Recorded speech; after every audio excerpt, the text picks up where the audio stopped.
नमस्कार दोस्तों, मैं अनुज बत्रा एक बार फिर से आपका स्वागत करता हूं इंडिया फर्स्ट चैनल पे। और आज हम बात करने वाले हैं एक ऐसे पड़ोसी देश की जिसे भारत का सबसे करीबी दोस्त भी कहा जाता है और जिसे लेकर के पिछले कुछ सालों में कई जियोपॉलिटिक्स के सवाल भी खड़े हुए हैं। सोचिए, दुनिया में दो ऐसे पड़ोसी देश जिनके बीच में वीजा की जरूरत ही नहीं है और आम लोगों पर कोई सख्त बॉर्डर चेकिंग भी। लाखों लोग रोजगार के लिए एक देश से दूसरे देश में जा सकते हैं, शादियां होती हैं, परिवार दोनों तरफ रहते हैं।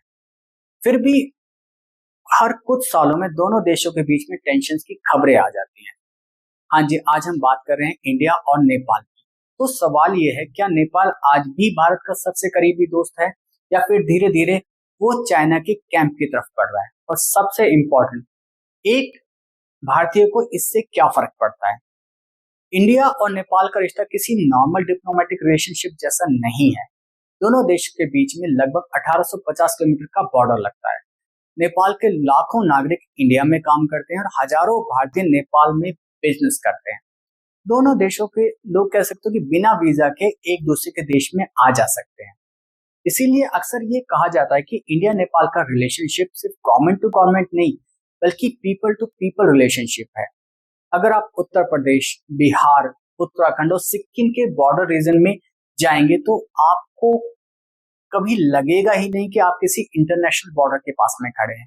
कल्चर सिमिलर है, फेस्टिवल सिमिलर है और रिलीजियस साइट्स आपस में इंटरकनेक्टेड हैं। और इसी वजह से नेपाल भारत के लिए एक पड़ोसी देश ही नहीं बल्कि एक स्ट्रेटेजिक और सिविलाइज्ड पार्टनर रहा है। मैप को देखिए, नेपाल हिमालय के बीच में स्थित है, एक तरफ इंडिया और दूसरी तरफ चाइना। इसी पोजीशन की वजह से नेपाल जियोपॉलिटिक्स में बहुत इंपॉर्टेंट हो जाता है। अगर नेपाल इंडिया के साथ स्ट्रॉन्ग रिलेशनशिप रखता है तो हिमालयन रीजन में भारत का स्ट्रेटेजिक पोजीशन मजबूत रहता है। लेकिन अगर नेपाल किसी दूसरी मेजर पावर के इन्फ्लुएंस में चला जाता है तो इंडिया की सिक्योरिटी कैलकुलेशन बदल सकती है। यही वजह है कि नेपाल को अक्सर साउथ एशिया के स्ट्रेटेजिक बफर स्टेट कह सकते हो कि एशिया का स्ट्रेटेजिक बफर स्टेट कहा जाता है। और जियोपॉलिटिक्स में कई बार लोकेशन रिसोर्स से ज्यादा इंपॉर्टेंट हो जाती है। और अगर आपको लगता है कि स्कूल और मेन स्ट्रीम डिस्कशंस में जियोपॉलिटिक्स को इतना डिटेल में नहीं समझाया जाता तो वीडियो को लाइक जरूर करें ताकि इससे रीच और भी लोगों तक बढ़ पाए। अब इस कहानी में एंट्री होती है चाइना की। पिछले कुछ दशकों में चाइना ने दुनिया भर में इंफ्रास्ट्रक्चर प्रोजेक्ट्स के थ्रू इन्फ्लुएंस बढ़ाया है, ये कोशिश की है। रोड्स, रेलवे, पावर प्रोजेक्ट और कनेक्टिविटी इस प्रोजेक्ट्स का हिस्सा रहे हैं। नेपाल का कह सकते हो नेपाल भी इस प्रोसेस से अलग नहीं है। चाइना ने नेपाल में भी इन्वेस्टमेंट बढ़ाया है, इंफ्रास्ट्रक्चर कॉपरेशन बढ़ाया है और पॉलिटिक्स एंगेजमेंट को मजबूत किया है। नेपाल के लिए भी ये अट्रैक्टिव था क्योंकि किसी भी छोटे या मीडियम साइज के देश की तरह नेपाल भी अपने ऑप्शंस को बढ़ाना चाहता है। वो सिर्फ एक पार्टनर पर डिपेंडेंट नहीं रहना चाहता। यहाँ एक इंपॉर्टेंट बात समझनी होगी कि चाइना के साथ रिलेशनशिप बढ़ाना और चाइना के कैंप में चला जाना दो अलग चीजें हैं। कह सकते हो कि कोई कंट्री कई कंट्रीज दो मेजर पावर्स के साथ एक साथ रिलेशंस मेंटेन करने की कोशिश करती है और नेपाल भी काफी हद तक सिर्फ यही करने की कोशिश कर रहा है। 1990 और 2000 का नेपाल कह सकते हो कि एकदम अलग है। पहले नेपाल की पॉलिटिक्स में इंडिया को नेचुरली एक क्लोज पार्टनर के रूप में देखा जाता था, लेकिन आज नेपाल की एक नई जनरेशन उभर चुकी है। ये जनरेशन सोशल मीडिया पे एक्टिव है, ग्लोबल नैरेटिव्स देखती है और कई बार अपनी नेशनल आइडेंटिटी को पहले से ज्यादा असर्टिव डिफाइन करना चाहती है। इसी दौरान कुछ इवेंट्स ने इंडिया और नेपाल के रिलेशनशिप में फ्रिक्शन को बढ़ाया है। मोनार्की खत्म हुई, नया पॉलिटिकल ग्रुप उभर के आया, पावर स्ट्रक्चर बदल गया, फॉरेन पॉलिसी को देखने का नजरिया भी बदल गया। फिर 2015 का कॉन्स्टिट्यूशन क्राइसिस, बॉर्डर डिस्प्यूट और पॉलिटिकल टेंशंस ने नेपाल के पब्लिक डिस्कोर्स को काफी प्रभावित किया। चाहे अलग अलग लोग उसकी अलग इंटरप्रिटेशन करें, लेकिन एक रियलिटी ये है कि उस पीरियड ने नेपाल यूथ के एक सेक्शन में एंटी इंडिया सेंटिमेंट्स को हवा जरूर दी है। और जियोपॉलिटिक्स का एक सिंपल रूल है, जहां ट्रस्ट कम होता है वहां कॉम्पिटिटर्स को अपॉर्चुनिटी मिल जाती है।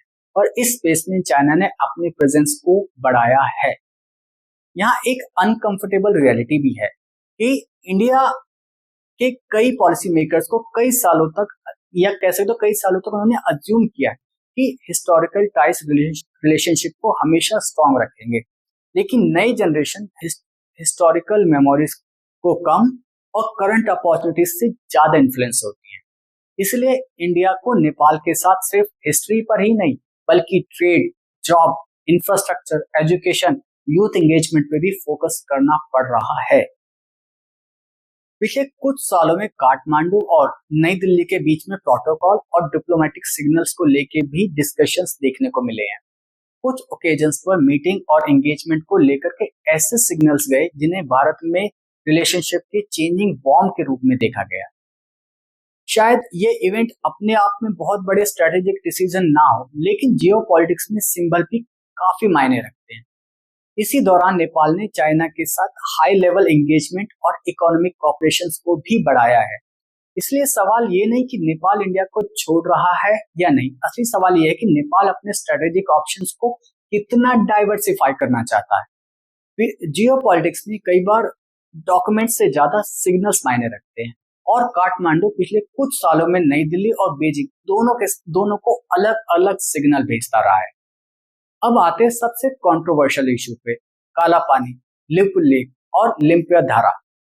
इंडिया और नेपाल दोनों इन एरिया पे अलग अलग हिस्टोरिकल क्लेम्स रखते हैं। इंडिया इस एरिया को अपना हिस्सा मानता है और यहाँ अपना एडमिनिस्ट्रेटिव भी करता है। नेपाल भी इस हिस्से पर अपना क्लेम करता है। इसी वजह से ये बॉर्डर डिस्प्यूट आज भी अनरिजॉल्व्ड है। हर बॉर्डर डिस्प्यूट का मतलब वॉर नहीं होता। दुनिया में कई कंट्रीज के बीच में टेरिटोरियल डिस्प्यूट्स होते हैं, और जो डिप्लोमेसी के थ्रू रिजॉल्व भी किए जाते हैं। इंडिया और नेपाल भी ऑफिशियली डायलॉग्स के जरिए इसके सॉल्यूशन पर बात कर रहे हैं। और सबसे इंपॉर्टेंट सवाल, क्या नेपाल चाइना की तरफ जा रहा है या इंडिया के साथ है? सच कहें तो आंसर इन दोनों के कहीं बीच में है। नेपाल का ऑब्जेक्टिव ज्यादातर केसेस में ये लगता है कि इंडिया के साथ ट्रेडिशनल रिलेशनशिप मेंटेन करो और चाइना के साथ इकोनॉमिक अपॉर्चुनिटीज भी लो, और दोनों के बीच में एक बैलेंस बना के चलो। ये स्ट्रेटेजी नेपाल नहीं करता, बल्कि दुनिया के बहुत से मीडियम साइज की कंट्रीज यही स्ट्रेटेजी लेकर के चलते हैं। अगर अभी आपको भरोसा नहीं हो तो आप एक बार इस मैट्रिक्स को देखिए। आपके हिस्टोरिकल टाइज आज भी इंडिया के साथ ज्यादा स्ट्रांग है। कल्चरल कनेक्शंस आज भी इंडिया के साथ ज्यादा स्ट्रांग है। जियोग्राफी भी अगर आप देखते हो तो इंडिया के साथ ओपन बॉर्डर है, जबकि चाइना के साथ हिमालयन बैरिकेड्स हैं। आपका ट्रेड इन्फ्लुएंस आज भी इंडिया के साथ ज्यादा स्ट्रांग ट्रेड होते हैं नेपाल के। इंफ्रास्ट्रक्चर में भी इंडिया की इन्वेस्टमेंट आज भी ज्यादा है, और पब्लिक फैमिलियरिटी वो भी इंडिया की हाई है। चाइना इन्वेस्टमेंट ला सकता है, लेकिन कल्चर और जियोग्राफी और people to people connect overnight replace नहीं कर सकता।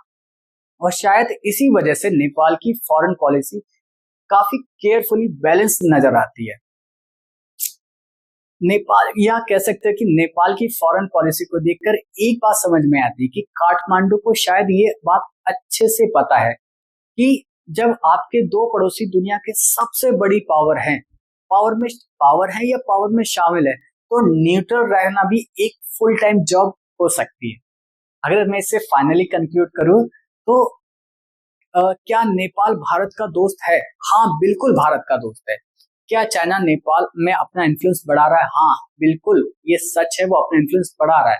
क्या नेपाल चाइना का नया पार्टनर बन गया है? अभी तक एविडेंसेस में ऐसी कोई भी एविडेंस इस बात को सपोर्ट नहीं करता। रियलिटी कह सकते हो कि शायद ज्यादा सिंपल है। नेपाल दोनों तरफ से अपने रिलेशनशिप्स का फायदा उठा करके अपने नेशनल इंटरेस्ट को मैक्सिमाइज करना चाहता है। और भारत के लिए सबसे बड़ा लेसन ये हो सकता है कि हिस्ट्री इंपॉर्टेंट है, कल्चर इंपॉर्टेंट है, लेकिन जियोपॉलिटिक्स में ट्रस्ट को कंटिन्यूअसली अर्न करना पड़ता है, क्योंकि पड़ोसी नहीं बदला जा सकता, लेकिन स्ट्रेटेजिक ऑप्शंस जरूर बदले जा सकते हैं। और अगर जियोपॉलिटिक्स और इकोनॉमिक्स और ग्लोबल अफेयर्स के फैक्ट्स का डेटा अगर आपको पसंद आ रहा है तो इंडिया फर्स्ट चैनल को सब्सक्राइब जरूर करें और लोगों तक शेयर करें। जय हिंद दोस्तों।